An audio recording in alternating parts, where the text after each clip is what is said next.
Mari kita berdoa. Kau tuntun hamba-Mu yang tidak ada apa-apa Tuhan.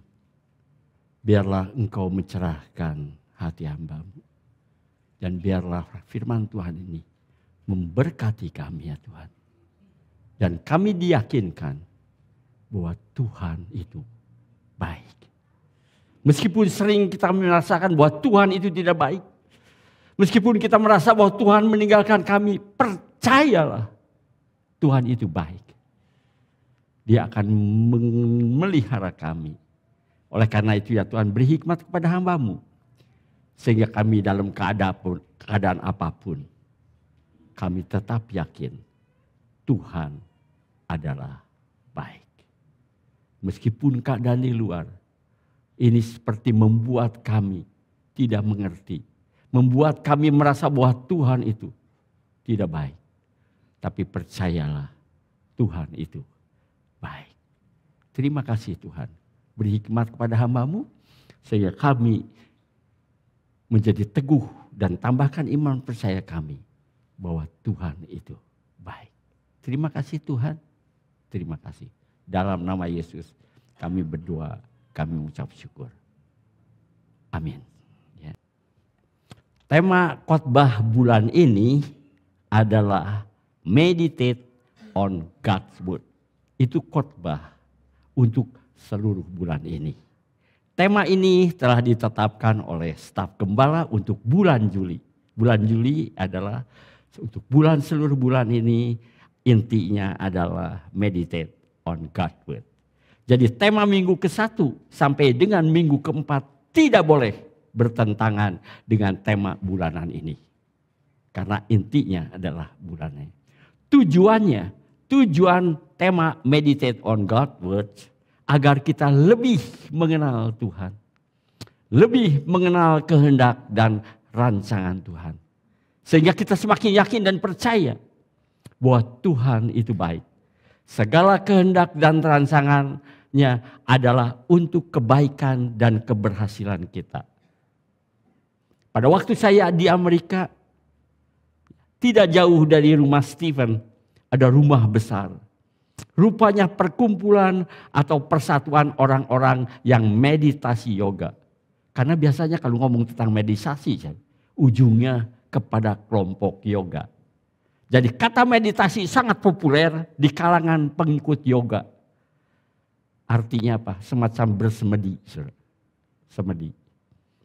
Ada beberapa arti meditasi itu. Tapi bagi kita, saudara, sebagai orang Kristen, maksudnya meditate ini adalah merenungkan. Jadi meditate on God's word artinya merenungkan perkataan-perkataan Allah. Atau merenungkan firman Allah. Saya jadi ingat dekan saya, saudara.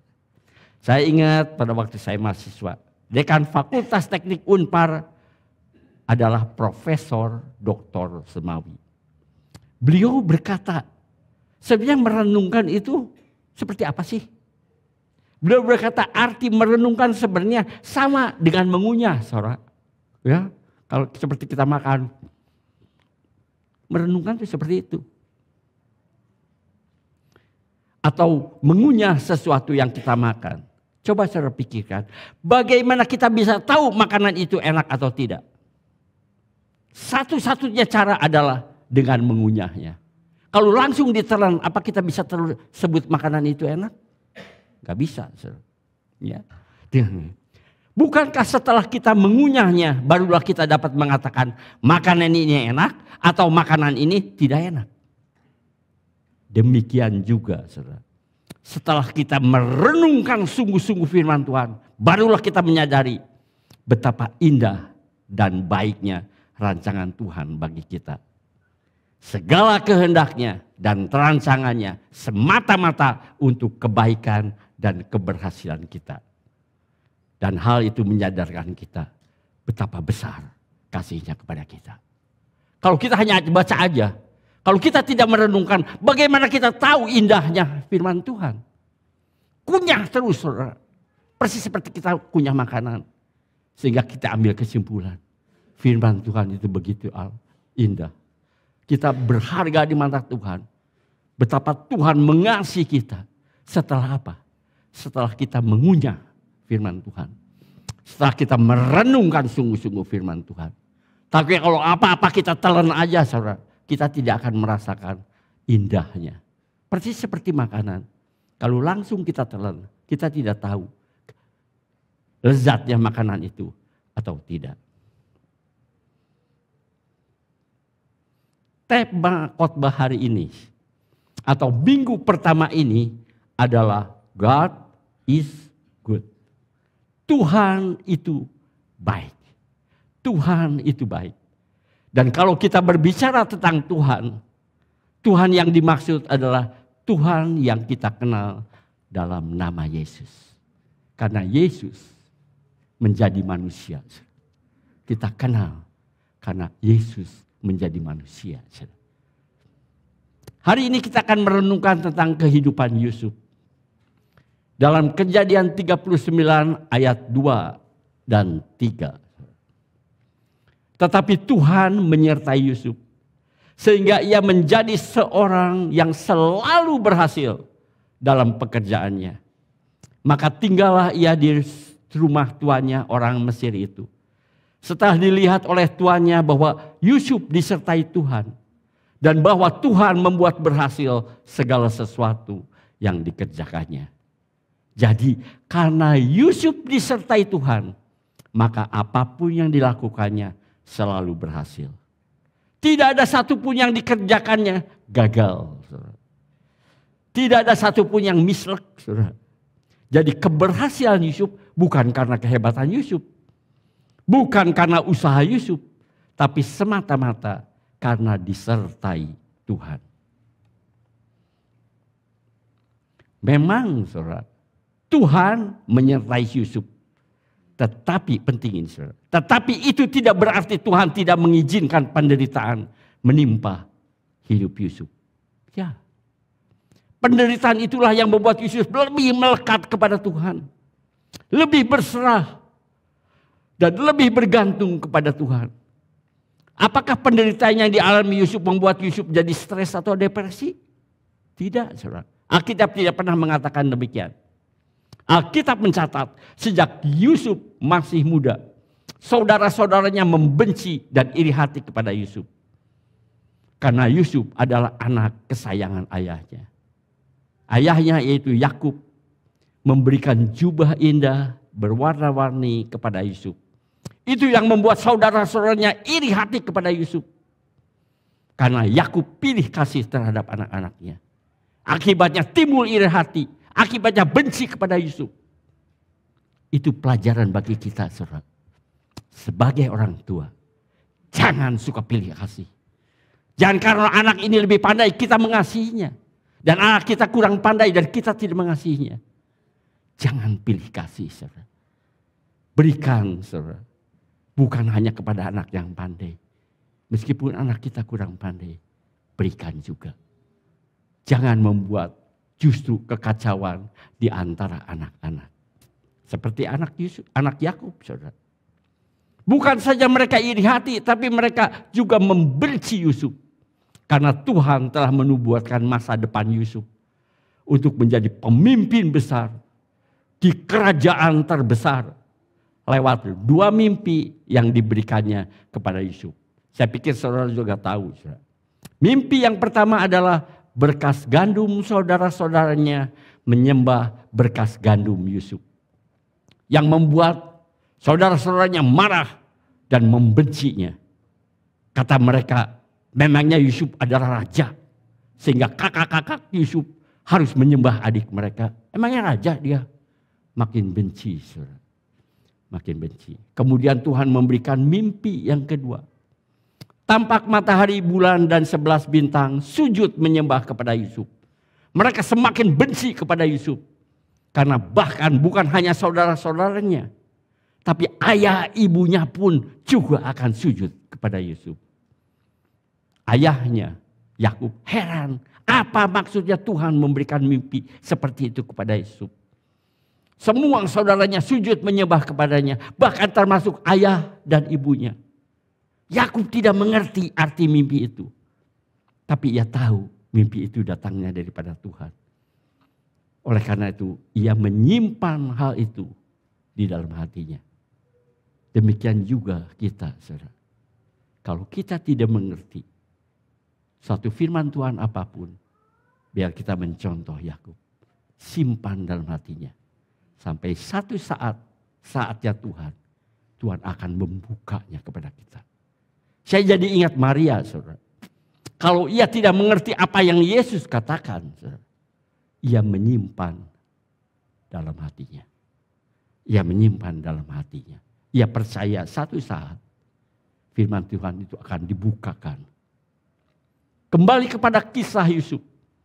Ketika itu ada kesempatan bagi saudara-saudaranya untuk menangkap dan mengikat Yusuf. Karena waktu itu Yusuf disuruh ayahnya untuk mencari kabar tentang saudaranya. Ya, akhirnya ditangkap, saudara. Kebetulan lewat saudagar-saudagar Midian yang sedang mengadakan perjalanan ke Mesir. Saudara-saudaranya mengangkat Yusuf keluar dari sumur dan menjualnya kepada saudagar itu. Tengin, saudara, kok tega-teganya. Saudagar-saudagar Midian membawanya ke Mesir dan Yusuf dibawa ke pasar budak untuk dijual. Akhirnya Yusuf dibeli oleh Potifar, seorang Mesir, kepala pengawal raja. Pertanyaan satu, saudara. Apa Yusuf mengeluh? Apa Yusuf berkata, Tuhan tidak adil. Tuhan sama sekali tidak mengasihi saya. Alkitab tidak mengatakannya, saudara. Sebenarnya Yusuf adalah anak seorang kaya. Karena Yakub itu kaya dan Yusuf juga adalah anak yang paling disayangi oleh ayahnya. Tapi sekarang hidup sebagai budak di negeri asing, di negeri Mesir. Statusnya menjadi manusia yang paling rendah di masyarakat. Budak adalah orang yang bekerja tanpa berhak menerima gaji. Itu budak. Kalau kita kerja, kita berhak dapat gaji. Tapi Yusuf tidak gaji karena dia adalah budak. Yusuf tidak mengerti mengapa hal ini bisa terjadi. Dia heran, saudara. Mengapa dibiarkan saya jadi, Tuhan membiarkan dia menjadi budak. Tapi ia begitu percaya Tuhan itu baik. Kenapa? Dia merasakan sendiri Tuhan selalu menyertainya. Yusuf tidak pernah protes kepada Tuhan. Apa salahku Tuhan? Sehingga aku harus menjadi budak. Yusuf tidak pernah kurang ajar kepada Tuhan. Beda dengan kita, saudara. Salah, saudara. Beda dengan saya. Maksudnya saya, bukan kita, saudara. Saya itu orang yang suka protes kepada Tuhan. Saya itu orang yang paling kurang ajar kepada Tuhan. Kerjanya hanya menuntut Tuhan untuk melepaskan saya dari masalah ini atau penderita itu. Seakan-akan Tuhan itu bawahan saya atau pesuruh saya yang saya bisa perintahkan ke sana dan kemari. Bukankah itu kurang ajar, saudara? Tapi akhirnya saya insaf. Saya kapok dan minta ampun kepada Tuhan. Karena saya percaya Tuhan yang saya kenal dalam nama Yesus itu baik, saudara. Ia mengasihi saya dan merancangkan segala yang baik buat saya. Jiwanya diberikan, saudara, di atas kayu salib. Untuk apa? Salah satu adalah untuk saya. Untuk saya, saudara. Dan inilah khotbah hari ini. God is good, saudara. God is good. Tuhan itu baik. Karena Tuhan selalu menyertai orang yang percaya kepadanya. Dan ia selalu merancangkan kebaikan bagi orang yang percaya. Itulah sebabnya, mengerti atau tidak mengerti, saya tetap yakin Tuhan itu baik. Saya hanya harus sabar menanti Tuhan sendiri yang akan menjelaskannya. Orang percaya itu bukan harus melihat buktinya dulu, saudara. Harus melihat dulu, saudara. Kalau sudah lihat buktinya, barulah percaya. Saya katakan, itu sih bukan orang percaya. Kalau setelah lihat baru percaya, itu bukan orang percaya. Orang percaya, meskipun belum melihat, dia percaya. Dia percaya. Saya jadi teringat orang yang pergi ke Singapura, sakit jantung untuk dioperasi. Saya pikir-pikir, apa saya sudah mengatakannya ya? Tapi oke lah. Kalau udah berkatakannya, kita dengar untuk kedua kalinya. Ya. Malamnya sebelum besok paginya dioperasi, ia berdoa agar Tuhan memberikan hikmat kepada dokter. Sehingga operasi berjalan dengan baik dan sukses. Terus dia berkata, Tuhan, saya berjanji, saya akan bersaksi dan bersyukur kepada Tuhan di hadapan jemaat seluruh jemaat gereja. Bahwa Tuhan itu baik. Tuhanlah yang membuat operasi berjalan lancar dan sukses. Tapi sepanjang malam itu hatinya gelisah. Pagi-pagi dia kemudian berdoa lagi, saudara. Tetapi doanya berubah, saudara. Ya, baganya berubah, saudara. Doanya berbeda. Dia berdoa, Tuhan, aku serahkan hidupku kepadamu. Kalau operasi lancar dan berhasil, aku akan bersyukur kepadamu. Tapi kalau toh operasi tidak berhasil, aku tetap akan bersyukur kepadamu. Aku tetap percaya engkau adalah Bapa yang baik. Aku selalu percaya rencanamu selalu baik. Meskipun tidak selalu ku mengerti. Aku tidak mengerti. Tapi aku percaya Tuhan itu baik. Selanjutnya operasi akan dimulai. Biasa si dokter masuk, saudara. Mulai cek tekanan darah. Mulai cek ini, mulai cek itu, saudara. Dan kemudian bagus, kondisi bagus. Operasi akan dilaksanakan. Tapi rupanya si dokter pikir, coba saya periksa lagi jantungnya. Saudara tahu waktu dicek jantungnya, ternyata jantungnya juga baik. Dia heran, saudara. Kalau jantungnya baik buat apa dioperasi? Dia panggil suster. Lihat catatan. Bapak ini Bapak A ya? Ya dokter, saya ke sini karena ngikuti perintah dokter harus datang dan dioperasi karena udah gawat jantung saya. Ya saya di sini, saya A katanya. Si dokter geleng-geleng kepala.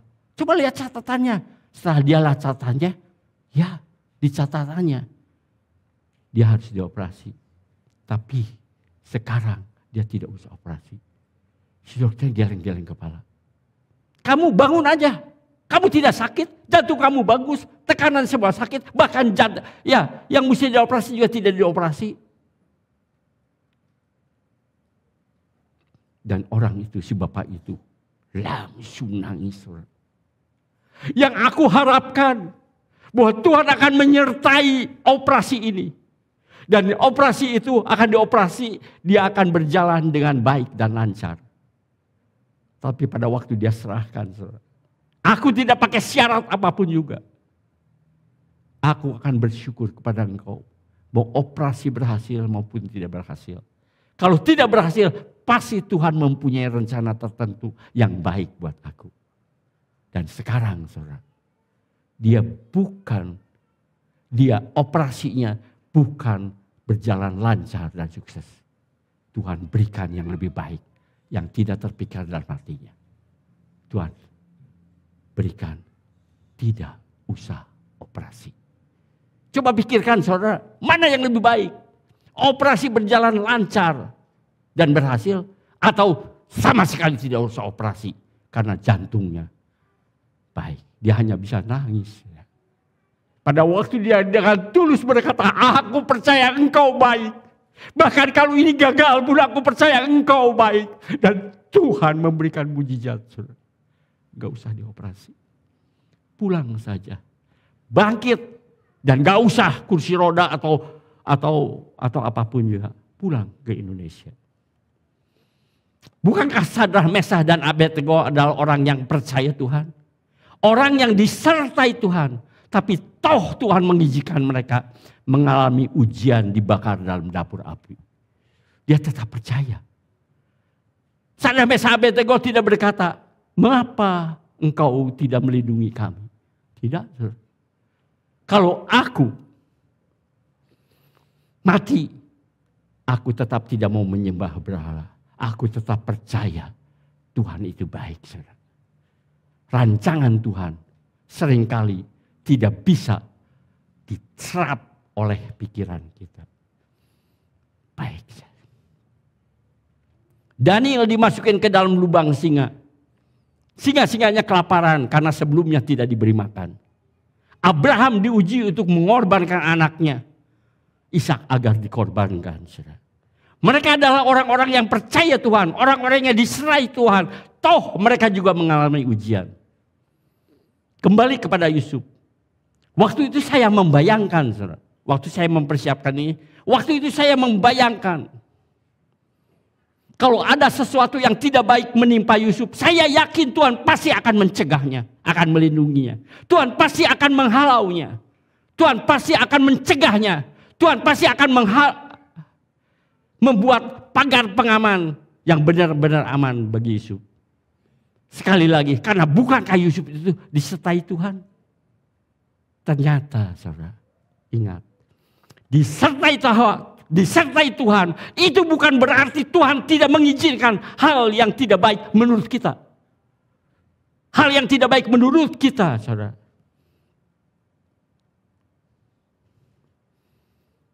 Bukan selalu tidak baik menurut Tuhan. Bukan selalu tidak baik menurut Tuhan. Tidak baik di pandangan Tuhan. Karena yang disebut tidak baik bagi kita, biasanya, saudara, yang tidak baik bagi keinginan daging kita. Jadi jangan pikir, saudara, karena Tuhan baik segala keinginan kita, maka Tuhan kabulkan. Tidak baik di pandangan kita, karena banyak dipengaruhi oleh kedagingan kami. Tapi bagi Tuhan itu bukan tidak baik, saudara. Seringkali penderitaan, masalah, problem itu adalah sesuatu yang tidak baik menurut kita. Bagi kita. Siapa sih yang mau mengalami masalah? Siapa sih yang mau mengalami penderitaan? Tapi kalau hal itu akan merubah karakter kita yang jelek. Kalau Tuhan izinkan, saudara, merubah karakter adat kita yang jelek. Saya yakin, saudara. Saya percaya. Karena Tuhan itu baik. Tuhan akan mengizinkan penderitaan itu terjadi pada kita. Mengapa, saudara? Karena Tuhan baik. Karena rancangannya selalu baik. Yaitu agar kita semua berhasil memiliki karakter yang baik. Karakter yang tahan banting. Bukan karakter yang cengeng. Yang sedikit-sedikit mengeluh. Agar karakter kita menuju seperti karakter Tuhan. Jadi jangan pikir kalau itu baik menurut kita. Itu Tuhan juga setuju bahwa itu baik bagi kita.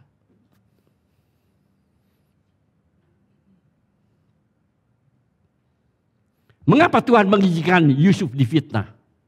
Difitnahnya juga kira-kira difitnah dengan keji, yaitu difitnah karena Yusuf ditangkap, karena Yusuf akan memperkosa istri tuannya. Bayangkan, saudara. Mungkin kalau itu saya akan protes, Tuhan, mengapa jadi begini? Hancur nama saya semua. Bayangkan, saudara. Berusaha memperkosa istri tuannya. Mengapa Tuhan mengizinkan, saudara? Bukankah Yusuf disertai Tuhan? Bukankah Yusuf orang yang dikasihi Tuhan? Bukankah Yusuf orang yang takut dan taat akan Tuhan? Saya hanya bisa geleng-geleng kepala. Karena apa? Kasihan kepada Yusuf. Karena Potifar adalah pejabat yang berkuasa. Kepala pengawal raja. Maka Yusuf pun langsung dipenjara. Saya jadi teringat. Sejak remaja Tuhan telah merancangkan untuk menjadikan Yusuf sebagai pemimpin besar. Dari kerajaan terbesar. Lewat mimpinya. Tuhan menubuatkan semua orang akan sujud kepadanya. Sekali lagi, saudara. Jangan pikir kalau kita disertai Tuhan. Maka Tuhan menghalau segala sesuatu yang buruk untuk kita. Kalau itu merubah kita menjadi lebih sempurna lagi. Saya yakin Tuhan akan mengizinkan. Tuhan itu baik, saudara. Tuhan itu baik. Mengapa Tuhan mengizinkan? Karena itu Tuhan baik. Sehingga hidup orang itu menjadi serupa seperti Yesus. Dan saya mulai berpikir, saya mulai merenungkan, ya, mana mungkin seorang budak bisa menjadi pemimpin besar? Ada enggak? Yang jadi pemimpin besar asalnya budak. Bahkan bukan saja budak, Tapi budak yang dipenjara, budak yang jadi narapidana. Saya mulai berpikir, oh kalau begitu semakin jauh dong rencana Tuhan bisa terlaksana untuk menjadikan Yusuf menjadi pemimpin besar. Bagaimana saudara rancangan Tuhan akan menjadikan dia pemimpin besar? Wong udah jadi budak lagi, udah gitu masuk penjara lagi. Dan masuk penjaranya juga dituduh memperkosa saudara. Tapi saya yakin, saya percaya rancangan Tuhan pasti terlaksana. Rancangan Tuhan pasti terjadi. Saudara tahu mengapa saya begitu yakin? Mengapa saya begitu kan? Karena kalau rancangan Tuhan itu gagal, rancangan Tuhan itu bisa digagalkan, itu sih bukan Tuhan. Saudara. Saya katakan itu bukan Tuhan. Rancangan Tuhan tidak ada yang bisa menggagalkan. Saudara. Rancangan Tuhan pasti terjadi karena tidak ada kuasa yang lebih besar daripada Tuhan. Apa yang Tuhan kehendaki pasti dan harus terjadi. Tidak ada satupun bisa mengagalkan. Itu yang membuat saudara, kalau Tuhan sudah berjanji, kita harus pegang. Gak mungkin tidak terjadi. Karena kuasa tertinggi ada Tuhan, dan tidak ada yang lebih gede. Saya lihat rasanya udah gak mungkin dia jadi pemimpin besar. Kembali, Roh Kudus mengingatkan saya akan perkataan Stephen, anak saya. Waktu itu ya kuliah di ITB. Kuliahnya ternyata hanya 1 bulan. Setelah itu ia berangkat ke Singapura karena dapat beasiswa full di Nanyang, Singapura. Apa yang disebut full? Maksudnya saudara, makan dijamin oleh pemerintah Singapura. Pemondokan dijamin, dikasih. Bayaran sekolah dijamin. Dan diberi uang saku. Saya lupa berapa uang, $500. Ya, saya lupa saudara. Setiap itu. Jadi sepeser pun saya tidak ngirim uang saudara. Karena dia dapat beasiswa full. Waktu kuliah di ITB, Stephen berkata kepada saya, "Pak, tadi pagi saya dan mahasiswa ITB yang lain dites psikologi. Apakah memungkinkan saya menjadi presiden atau menjadi panglima TNI?" Ternyata katanya, saya tidak mungkin. Saya tidak memenuhi syarat bisa jadi presiden, kata dia. Saya tidak memenuhi syarat jadi jenderal atau panglima TNI. Tahu kenapa? Tidak mungkin atau tidak jadi. Mengapa? Karena seorang pemimpin harus memiliki mental baja. Seorang pemimpin harus rendah hati. Harus kepala dingin, tidak emosional. Kata psikolog itu yang mengetes saya. Kalau kamu jadi presiden atau panglima TNI, bisa-bisa kamu memerintahkan penyerangan ke Malaysia dan juga ke Singapura. Karena mereka berani-beraninya menghina Indonesia. Dan kalau Indonesia punya senjata nuklir, bisa-bisa itu dua-dua negara itu dinuklir. Ya, kata dia, dinuklir. Artinya Stephen sih gak bakat jadi presiden, saudara. Orangnya emosional. Atau panglima, saudara. Tidak mungkin bakat. Saya tertawa mendengarnya. Memang kamu sih tidak bakat jadi presiden. Kamu sih memang orangnya rada emosional. Demikian juga Tuhan telah menguji Yusuf. Sebelum dia jadi pemimpin tertinggi, Tuhan beri dasar yang kuat dahulu. Ya, kita pikir segala penderitaan itu untuk membuat Yusuf memiliki pondasi yang kuat. Ya. Dan Yusuf lulus ujian sebagai pemimpin besar. Karena Yusuf tetap tenang meskipun Yusuf menjadi budak. Kemudian difitnah, memperkosa dan dimasukkan ke penjara. Bukankah benar saudara? Waktu saya pikir, udah jauh. Hampir-hampir gak mungkin lah Yusuf jadi pemimpin besar. Wah, udah jadi budak. Ya, difitnah. Ya, dihukum. Di penjara Yusuf menjadi orang kesayangan kepala penjara. Kemudian saya singkat saja saudara mengingat waktu. Kemudian masuklah 2 orang ke dalam penjara, yaitu juru minum dan juru roti raja. Keduanya bermimpi dan Yusuf menafsirkan mimpi mereka. Bahwa juru roti akan digantung. Sedangkan juru minum akan dibebaskan dan kerja kembali di istana. Yusuf berpesan, kalau ketemu Firaun, katakan saya sebenarnya tidak salah di penjara. Tapi apa saudara? Hijuru minum saking senangnya, lupa saudara. Lupa ya. Semua tafsiran benar-benar terjadi. Dan 3 hari lagi kamu akan dibebaskan. Dan 3 hari lagi kamu akan digantung. Suatu saat Raja Firaun bermimpi. Dan tidak ada seorang pun di Mesir yang bisa menafsirkannya. Kemudian juru minum ingat akan Yusuf. Dan menghadap raja menceritakan tentang Yusuf. Yang dapat menafsirkan mimpi. Singkat kata, raja memanggil Yusuf dari penjara. Dan menceritakan mimpinya. Atas penunjuk Tuhan, Yusuf dapat menafsirkan mimpi tersebut. Yusuf sendiri berkata, atas anugerah Tuhan, dia yang bisa menafsirkannya.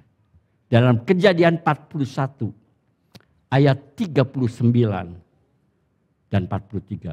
Kata Firaun kepada Yusuf, oleh karena Allah telah memberitahukan semuanya itu kepadamu, tidaklah ada orang yang demikian berakal budi dan bijaksana seperti engkau. Di seluruh Mesir tidak ada orang yang seperti bijaksana seperti engkau. Engkaulah menjadi kuasa atas istanaku. Sejak itu saudara, Firaun nganggur. Karena yang ngatur pemerintahan adalah Yusuf. Dan kepada perintahmu seluruh rakyatku akan taat.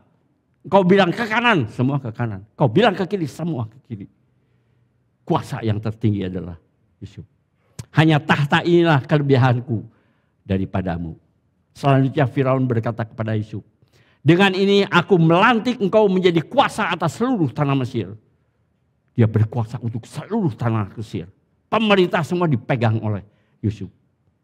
Sesudah itu Firaun menanggalkan cincin meterainya dari jarinya. Dan mengenakannya pada jari Yusuf. Dipakaikannya lah kepada Yusuf pakaian daripada kain halus. Dan digantungkannya kalung emas pada lehernya. Lalu Firaun menyuruh menaikkan Yusuf dalam keretanya yang kedua. Dan berserulah orang di hadapan Yusuf. Hormat! Demikian Yusuf dilantik oleh Firaun. Menjadi kuasa atas seluruh tanah Mesir. Lihat saudara. Sebelum dia jadi pemimpin terbesar. Dan Tuhan memberi ujian kepada dia. Kita pikir Tuhan tidak memperhatikan Yusuf. Kita pikir Tuhan itu bukan Tuhan yang baik. Tapi justru saudara, Tuhan lakukan semua. Supaya pada waktu Yusuf jadi raja. Dia menjadi raja yang bijaksana. Yang baik. Saya tidak akan memperpanjang saudara. Saya hanya ambil kesimpulan. Ya. Kesimpulannya saudara. Waktu Yusuf menjadi budak. Kemudian difitnah. Dia memperkosa. Dimasukkan ke dalam penjara. Jadi narapidana. Saya pikir waktu itu. Akan sukarlah Yusuf menjadi orang yang paling berkuasa di Mesir. Tapi janji Tuhan pasti terjadi. Kalau sampai tidak terjadi, itu bukan Tuhan. Itu bukan Tuhan. Tapi justru kenyataannya, pada waktu Yusuf di penjara, Yusuf itu sudah sangat dekat. Sudah selangkah lagi menjadi orang yang paling berkuasa. Betul saudara? Pertama kita pikir, wah udah jauh lah, udah gak ada harapan. Yusuf jadi raja. Mana ada raja dari budak atau dari narapidana. Ya gak mungkin lah. Tapi bagi Tuhan, kamu udah tinggal selangkah lagi. Dan kamu akan menjadi pemimpin terbesar di Mesir. Disertai Tuhan bukan berarti kita bebas dari masalah dan penderitaan. Itu yang harus kita ingat. Yusuf disertai Tuhan. Tapi lihat kalau kita baca. Difitnah, masuk penjara dan sebagainya. Jadi disertai Tuhan bukan berarti kita bebas dari masalah dan penderitaan. Kita pasti aman. Karena Tuhan membuat pagar pengaman buat kita. Disertai Tuhan bukan berarti kita bebas dari difitnah. Bebas dari penjara. Tidak saudara, kita lihat semua. Apa yang tidak baik menurut kita yang tidak baik. Seperti mengalami penderitaan dan masalah. Itu tidak baik bagi kita. Belum tentu tidak baik menurut pandangan Tuhan. Seringkali penderitaan, sakit, penyakit, dan masalah itulah yang merubah kehidupan kita. Tuhan izinkan agar kita berubah. Saudara. Karena apa? Karena Tuhan baik. Tuhan mau kita berubah. Tuhan mau kita serupa Yesus. Jadi kalau saudara sudah tidak mengerti, percayalah God is good. Percayalah Tuhan itu baik. Ia merancangkan yang baik bagi kita dan masa depan kita. Yang baik bagi kita belum tentu juga yang baik di pandangan Tuhan. Ingat kehidupan Yusuf, saudara. Sebelum menjadi penguasa Mesir. Sekali lagi saya mengingatkan. God is good. Meskipun saudara tidak mengerti, saudara harus percaya Tuhan itu baik. Saya suka ngomong, saudara. Kalau seluruh rencana Tuhan kita tahu dengan otak kita, atau kita pintarnya hampir sama Tuhan. Justru karena Dia Allah, banyak kali apa yang dikehendaki, apa yang dirancanakan, kita terlalu dalam untuk mengerti. Kita harus hidup dengan iman. Kita harus hidup dengan iman. Kecuali Tuhan yang membukakan. Kecuali hubungan kita begitu erat sehingga apapun rancangan Dia, Tuhan yang membukanya. Ingat saudara, saya mengingatkan, God is good. Ingat peristiwa Yusuf. Kita lihat saudara, dia begitu segala, tapi dia terlalu percaya Tuhan itu baik. Rancangannya baik. Meskipun sudah dipenjara, meskipun difitnah apapun, dia bilang baik. Karena dia tahu Tuhan menyertai dia. Amin. Mari kita berdoa. Bapa kami yang ada di surga, biarlah kami mencontoh Yusuf. Kami tahu Alkitab berkata Yusuf disertai Tuhan.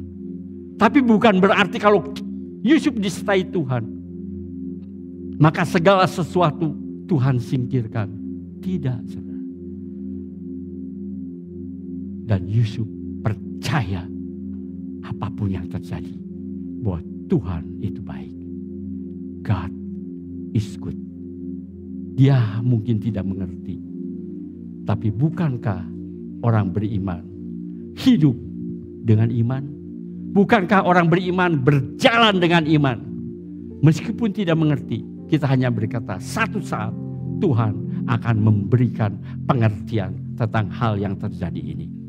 Tapi satu, kami percaya Tuhan itu baik.